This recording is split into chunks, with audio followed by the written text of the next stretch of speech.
Hello viewers, अस्सलाम वालेकुम। मैं हूं अब्बास जाफरी और आप देख रहे हैं मेरा YouTube channel pet and care. दोस्तों, आज हम बात करने वाले हैं डव के विंटर केयर के बारे में। जिन दोस्तों ने डव रखी हुई है उनको इस बात का बखूबी अंदाज़ा है कि डव जो है गर्मी का परिंदा है और सर्दियाँ इसको बिल्कुल पसंद नहीं है।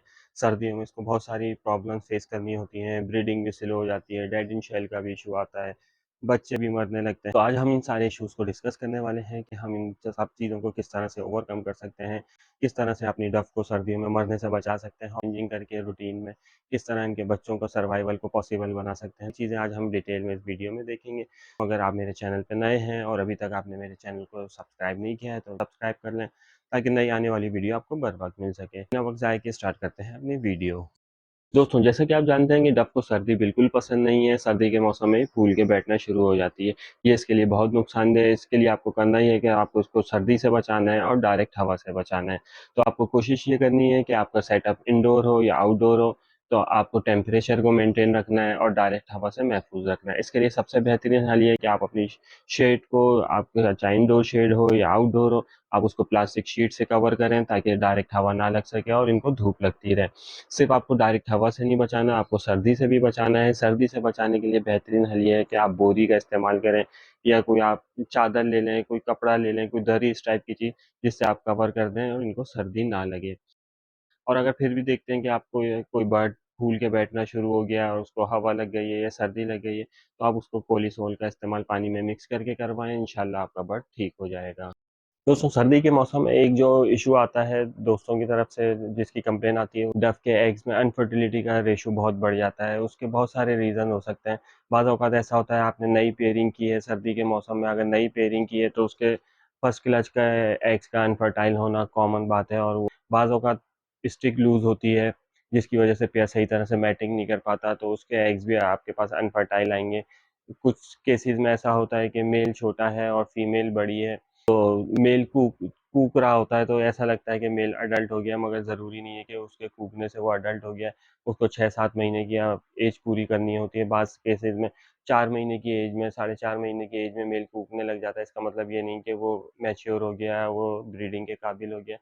और एक जो सबसे बड़ा रीज़न ये है कि सर्दी के मौसम में आपके केजेज़ में धूप कम आती है, तो पूरा कवर किया हुआ होता है, तो हवा भी कम आती है, तो जो पेयर बीटें करता है वो गीली रहती हैं और वो मेल के पैरों में चिपक जाती हैं, और वो एक अजीब-सा गुच्छा बना लेती हैं, मेल की ग्रिप ख़त्म कर देती हैं, और मेल जब पे जाता है तो सही तरह से ग्रिप नहीं कर पाता, सही तरह से मैटिंग नहीं हो पाती, जिसकी वज़ह से एग्स अनफर्टाइल होते हैं।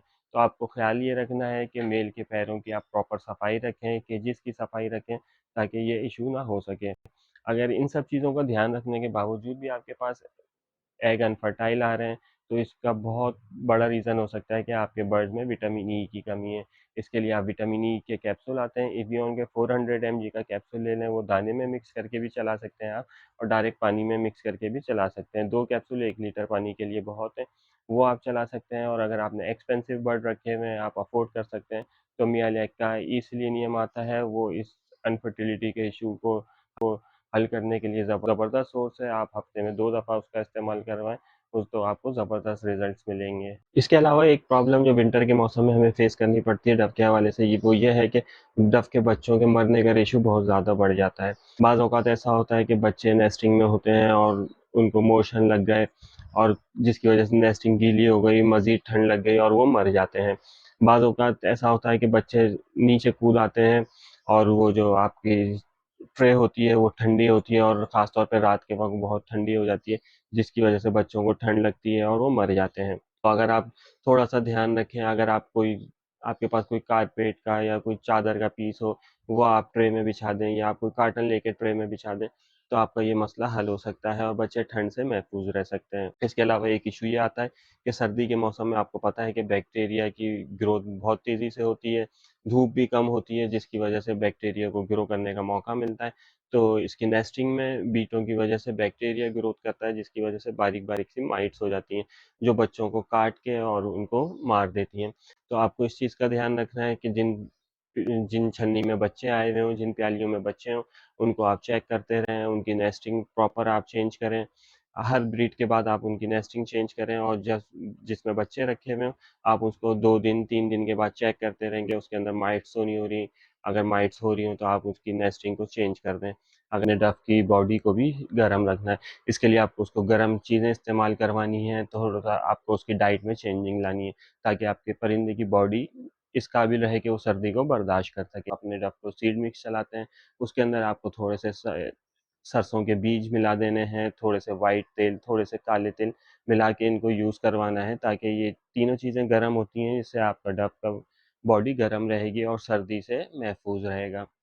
इसके अलावा आप ये कर सकते हैं कि एवियन का कैप्सूल या कॉड लिवर ऑयल का कैप्सूल जो अपने डफ के दाने में मिक्स कर सकते हैं। 2 कैप्सूल 1 किलो दाने के लिए बहुत होते हैं, वो आप अपने जितना दाना है उस हिसाब से आप कर सकते हैं। 1 एवियन कैप्सूल और 1 कॉड लिवर ऑयल का कैप्सूल 1 किलो दाने के लिए इनफ है। वो आप हल्का-सा गरम करके दाने में मिक्स कर सकते हैं, ये ज़बरदस्त चीज़ है। इसके अलावा आपको अपने डफ को प्रॉपर सर्दियों के दिनों में प्रॉपर एग फूड का इस्तेमाल करवाना है। आपके पास जो ऐसे पेयर हैं जिनके पास बच्चे आए हुए हैं, उनको आप डेली इस्तेमाल करवाएँ एग फूड का, और जिन पेयर्स के पास बच्चे नहीं हैं, उनको आप वीक में 2 से 3 दफ़ा कम से कम एग फूड का इस्तेमाल करवाएँ। इससे इनकी हेल्थ भी अच्छी रहेगी, इनको कैल्शियम भी मिलता रहेगा और इनकी बॉडी भी गर्म रहेगी। सर्दी से मुकाबले के लिए इनकी क़ुव्वत मदाफ़त बेहतर होगी और आप देखेंगे कि ये एक्टिव रहेंगे, हेल्दी रहेंगे। तो दोस्तों, सर्दी के मौसम में एक कॉमन इश्यू जो आता है वो डेड इन शेल का आता है कि ह्यूमिडिटी गिर जाती है काफ़ी हद तक और खुश्क मौसम हो जाता है, तो आपको ह्यूमिडिटी का ख्याल रखना है। इसके लिए आप ये कर सकते हैं कि आप लूसन का इस्तेमाल करवाएं। ये डव की आदत होती है, ये अपने नेस्टिंग में उसको उठा के ले जाएगा, तो एग्स को जो मॉइस्चर चाहिए होता है वो उससे मिलता रहेगा। डेड इन शेल का दूसरा रीज़न ये होता है कि बच्चे वीक होते हैं और वो कुछ दिन तो एग के अंदर सरवाइव करते हैं और उसके बाद डेड हो जाते हैं। इस चीज़ का भी रीज़न ये हो सकता है कि मल्टीविटामिन्स की कमी हो रही है आपके बर्ड्स के अंदर, तो आप उसको मल्टीविटामिन्स का इस्तेमाल करवाएँ। आप कोई सा भी मल्टीविटामिन ले सकते हैं, आप वाइटामिन एल का इस्तेमाल करवा सकते हैं, आप लाइज़ोविट का इस्तेमाल करवा सकते हैं, या आप इसके अलावा मियालेक का मल्टीविटामिन आता है, आप उसका इस्तेमाल करवा सकते हैं। और तीसरा रीज़न ये हो सकता है कि बाज़ औक़ात ऐसा होता है कि हम बहुत ज़्यादा सप्लीमेंट्स का इस्तेमाल करवा रहे होते हैं कैल्शियम के लिए डव को, तो उसकी वजह से जो डव का एग शेल होता है वो बहुत ज़्यादा हार्ड हो जाता है, बेबी उसको तोड़ के बाहर नहीं निकल पाता और वो मर जाता है। तो आपको कैल्शियम का इस्तेमाल करवाना है, आप नेचुरल कैल्शियम दें, जिस तरह से एग शेल है, कटल फिश बोन है, आप इसका इस्तेमाल भरपूर करवाएँ। दोस्तों, इन सब चीज़ों के साथ-साथ आपको अपने परिंदों को, अपने डव्स को ये सर्दी के मौसम में लौंग के पानी का इस्तेमाल करवाना है। उसका तरीक़ाकार ये है कि 1 लीटर पानी में आप 3 से 4 लौंगे ले लें, उसको 2 से 3 मिनट के लिए बॉयल कर लें और जब वो ठंडा हो जाए पानी, तो वो आप अपने डव को इस्तेमाल करवाएँ। इससे आपके डव की बॉडी गर्म रहेगी और सर्दी से मुकाबले के लिए उनकी क़ुव्वत मुदाफ़त बेहतर होगी। इसका इस्तेमाल आप हफ़्ते में कम से कम 2 दिन करवाएँ, 2 से 3 दिन आप इसका इस्तेमाल करवा सकते हैं। इसके इस्तेमाल से आप देखेंगे कि आपके डव गर्मी की तरह, जिस तरह वो गर्मी में एक्टिव रहते हैं, सर्दी के मौसम में भी इसी तरह एक्टिव रहेंगे।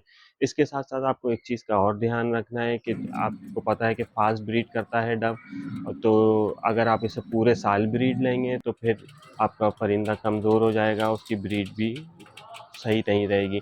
तो हर परिंदे की तरह डव को भी रेस्ट की ज़रूरत होती है, तो आप कोशिश करें कि सर्दी के जो पीक के 2 महीने होते हैं, वो आप अपने इलाके के हिसाब से देख लें कि पीक के कौन से 2 महीने हैं। तो आप 2 महीने के जो पीक होता है सर्दी का, उसमें आप इसको रेस्ट दे दें, और रेस्ट देने का तरीका ये है कि सिर्फ़ आप छलनी रिमूव नहीं करें, आप मेल-फीमेल को अलग कर दें। क्योंकि बाज़ औक़ात ऐसा होता है कि मेल-फीमेल अगर आप छोड़ दें, तो वो फिर भी मैटिंग करते हैं और वो दाने की प्याली में या ट्रे पे एग ले कर देंगे।